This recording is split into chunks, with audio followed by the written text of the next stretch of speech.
You probably already assumed Prince Andrew is a liar when it comes to his relationship with Jeffrey Epstein. But thanks to the 3 million Epstein files released by the US Department of Justice, we now have proof. The lie concerns exactly when Andrew cut off his relationship with Epstein. Some context here. This is one of the images that has haunted Prince Andrew. It's him with Jeffrey Epstein on December the 5th, 2010, walking in Central Park. The visit happened after Epstein was released from prison after being convicted of solicitation of prostitution from a minor, including girls as young as 14. To try clear his name, Prince Andrew told Emily Maitlis this about the visit. I went to see him, and I was doing a number of other things in New York at the time, and we had an opportunity to go for a walk in the park, and that was the conversation, coincidentally, that was photographed, which was when I said to him, I said, look, because of what has happened, I don't think it is appropriate that we should remain in contact. And by mutual agreement during that walk in the park, we decided that we would part company, and I left, I think it was the next day. And to this day, I never had any contact with him from that day forward. So that was very explicit. That photo was taken, we're told, when Prince Andrew briefly visited Jeffrey Epstein to tell him, because he was an honourable friend, and he had to tell him in person, that they couldn't really associate anymore. So very concrete, no ambiguity. And it turns out it's a lie. So the Telegraph have a timeline of the contact the two made after that photo was taken. This is from this leak, and I'm not sure if some of it's from previous leaks, but sort of the culmination of everything that's been leaked so far shows this. January the 2nd, 2011, so after that picture was taken, Andrew wishes Epstein a happy new year and asks him to get Johnny to sign an unnamed agreement. He says he is going on his annual retreat and that this week is all about me before the rest of the world starts sucking it out. Oh, Andrew does really need some time for some self-care, doesn't he? February the 9th, 2011, Andrew tells Epstein he thought of him after going to see a very successful organisation last week. February the 25th, 2011, Andrew claims he is not worried about the photograph of him and Epstein. February the 28th, 2011, Andrew discusses the allegations and transferring money to a Leslie for his wages and asks Epstein for advice. Epstein writes, if a sum of money sent would be disclosed to the press, it would look like a payoff for the little shit. Andrew tells Epstein, it would seem we are in this together and we'll have to rise above it, and says we'll play some more soon. Ooh. Then, March the 1st, 2011, Andrew emails Epstein asking him to call him. And March the 4th, 2011, Epstein and Andrew discuss their responses to the press. So that very much is not the last time they were in contact. So that was a lie. Out and out lie. The BBC also, I think this one's even more damning. In their reporting of these leaks, have honed in on what Andrew sent Epstein immediately after that trip, so we were told the trip was to break off a friendship. This is what the BBC report. They're in touch on Christmas Day in 2010, and Andrew sent Epstein one of those homemade family messages at Christmas with pictures of his daughters and a photo of himself abseiling on the Shard. In his Newsnight interview, he claimed that in December 2010, he'd travelled to New York to meet Epstein to formally and unequivocally end his relationship with the financier, who by then had served a jail sentence for soliciting prostitution from a minor. But Andrew's own email after that trip, now revealed, gives an entirely different version. Quote, it was great to spend time with my US family. Looking forward to joining you all again soon, he told Epstein. I'll call you tomorrow, so I am moving the family up to Sandringham during the day. Now, Ash, it couldn't get more explicit than him telling Emily Mate. I mean, no one believed it in the first place, but he said, I had to go and tell him that our relationship was over. And then, in fact, his email says, it was great to spend time with you. Looking forward to joining you again soon. What this demonstrates is that we already knew he was a bad liar, right? I'm physically incapable of sweating, or at least I was for a period of years, but maybe I can sweat now. It maybe showed you that he wasn't the sharpest tack in the box. But I think the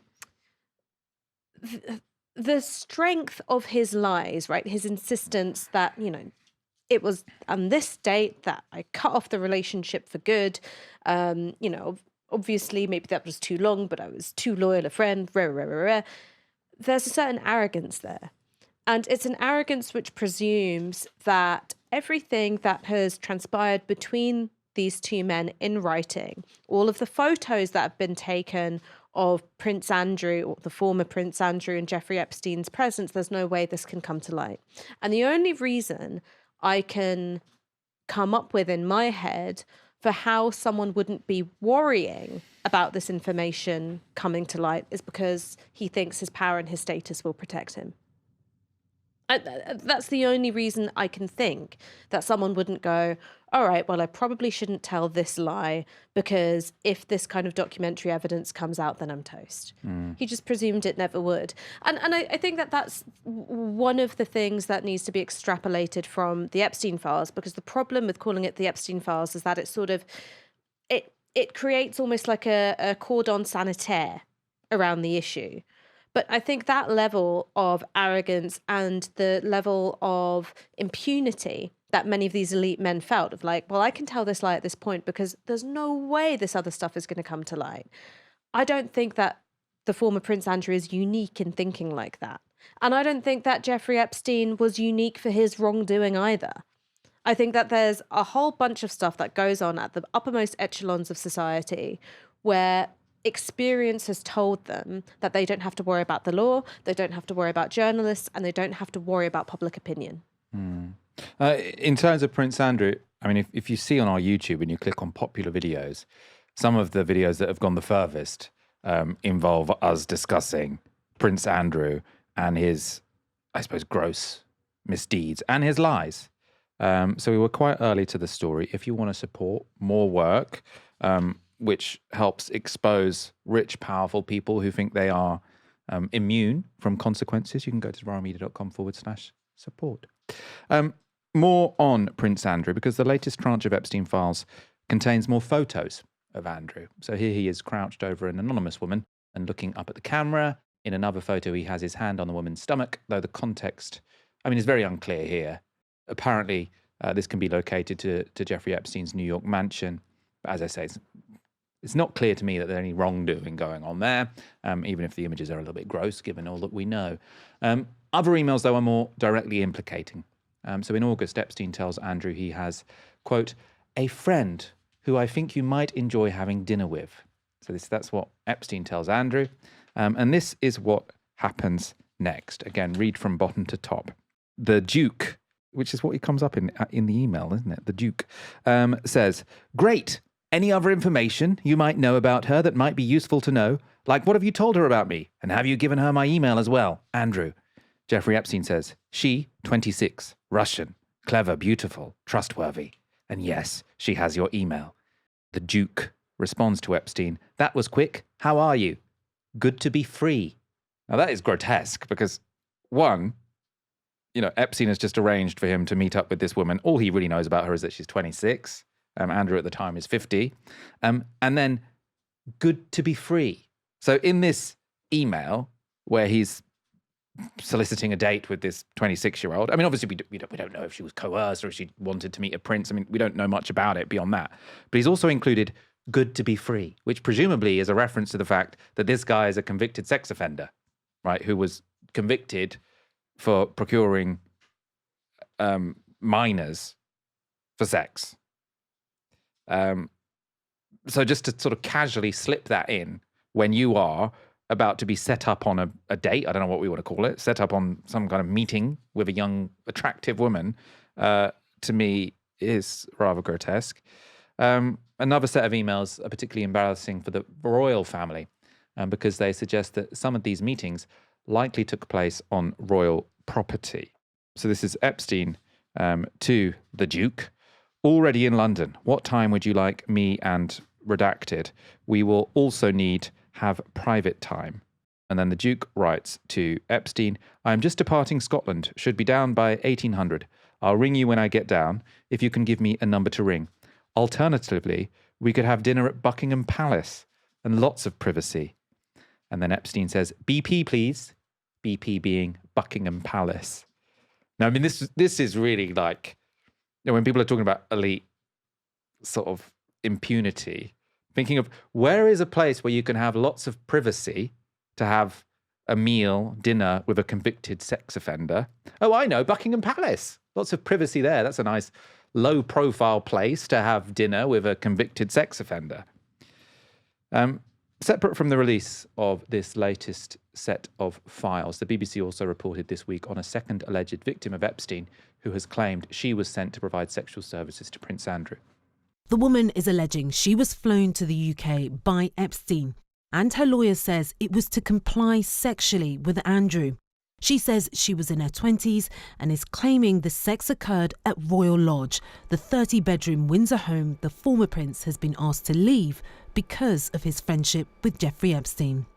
This is the first time an accusation has been made involving royal residences. We're talking about at least one woman who was sent by Jeffrey Epstein over to Prince Andrew, and she even, after a night with Prince Andrew, had a tour of Buckingham Palace. Again, we don't know more about that. Obviously, I mean, I imagine he would deny that. It also seems to me that the allegation here is that this person was sent by Epstein to do this. Again, we don't know the age or anything like that.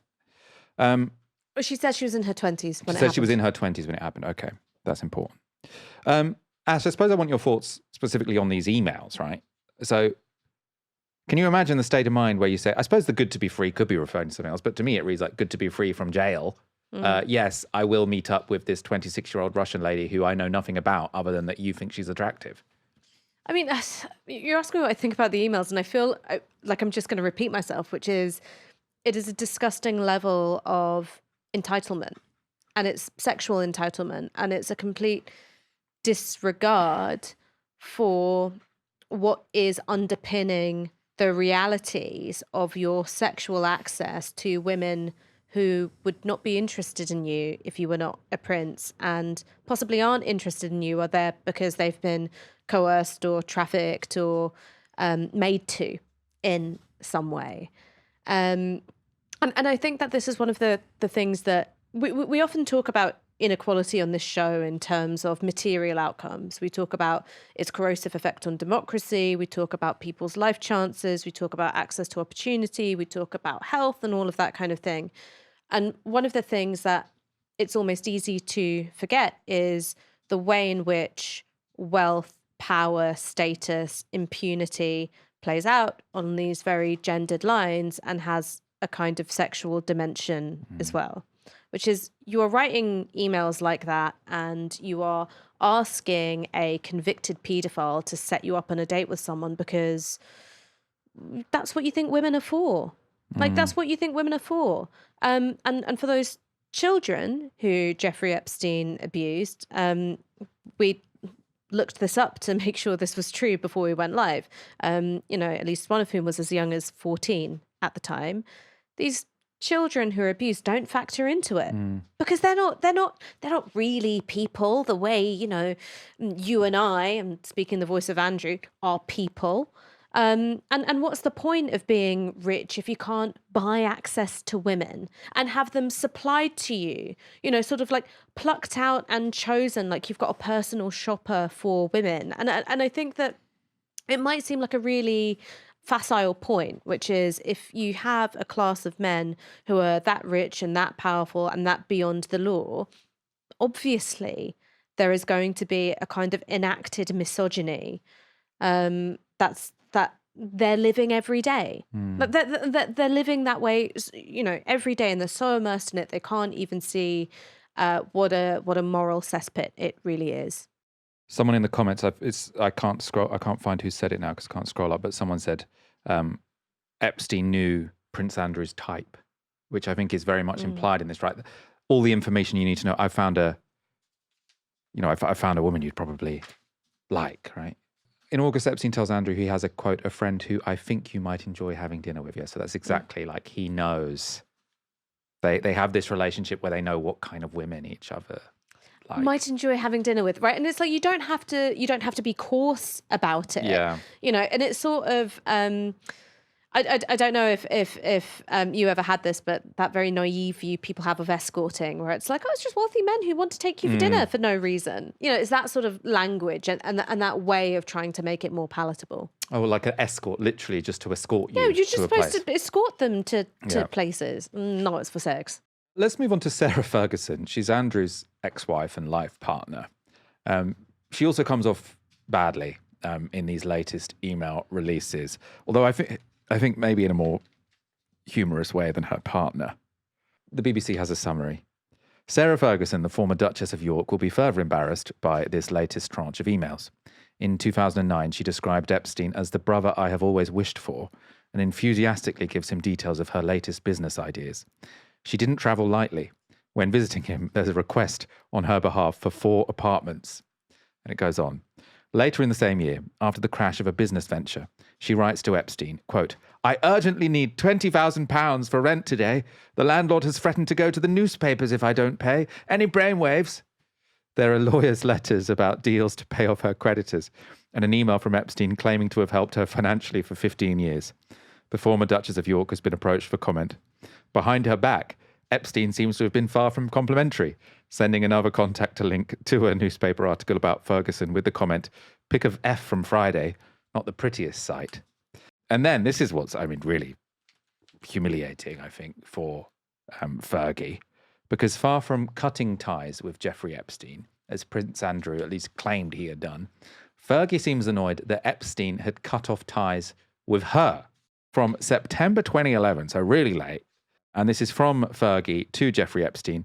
Don't know if you were still on this BBM. I don't know, does that mean the email address to some degree? I'm not sure. But heard from the Duke that you have had a baby boy. So here there's a secret child as well, sort of a side point here. Even though you never kept in touch, I still am here with love, friendship, and congratulations on your baby boy, Sarah. So this is, everyone who's sort of in the public eye likes to pretend, I probably stayed friends with him for longer than I should have done, but I did ultimately cut off ties. This is literally Fergie saying, even though you never replied to my emails, I still love you. I love you. Our friendship's amazing. Congratulations on your baby boy, if you care whether or not I'm alive. There was another thing I read about Fergie where she sort of asked for 2 first-class tickets from New York and he'd put her in business. He just thought, this woman is ridiculous. She's an idiot. But again, so I suppose at the start of this, I was saying these 3 relationships we're talking about show different sides of Epstein's modus operandi. And I think with Mandelson, it is how you sort of get close with people in very important government roles who are equally ambitious as you. And that was a very mutually beneficial relationship for Epstein and Mandelson. This, to me, shows how Epstein wanted to sort of get in with stupid, important people, by virtue of birth, and had complete contempt for them, like utter contempt. Like, clearly he respected Mandelson. He thought they're in a way similar people, right? Really ambitious, smart, they can make deals. With the royalty, he clearly thinks these people are fools. And he gets in with them by just offering them little tidbits. Have 20 grand here for an apartment, have a nice, attractive woman here. So this is the thing, is that nothing tells the story of the declining British aristocracy better than these emails, I think. Because what you see that Andrew and Fergie have, it's prestige, but not ready money. So that's why she's scrabbling around and being like, oh no, the landlord's at the door and he's threatening to go to the papers. Oh my gosh. And there's Prince Andrew who can't even, afford to pay for his own sex workers, apparently. And it is that sort of, that horrible declined semi-redundant status of this royal family, which is, sure, they wield all this power in the British press. Even that isn't exactly what it used to be. They're still a somewhat beloved institution. What they have is, because of the veneer of venerability that they can lend to new money, that's basically their role. And so that's why they get in, really close to the Saudis and like all of these other kind of, geopolitically new money. And that's the value of them to Epstein, I think, right? It's, people are drawn to Prince Andrew because he's a member of the British royal family.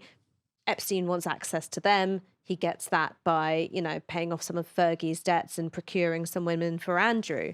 But, Henry VIII, it ain't. If you would like to be part of the Novara Media project, if you'd like to help us continue to grow, to continue reporting on the things that you care about, please do go to novaramedia.com/support. We really, really, really do appreciate it. For all of you guys who have been with us for the long haul, potentially, supporting us for a decade or so, thank you so much. If you supported last week, thank you so much. If you're going to support this evening, really, really thank you so much. novaramedia.com/support. Maybe let us know in the comments if you are already a supporter, why you're a supporter, why you're about to become a supporter.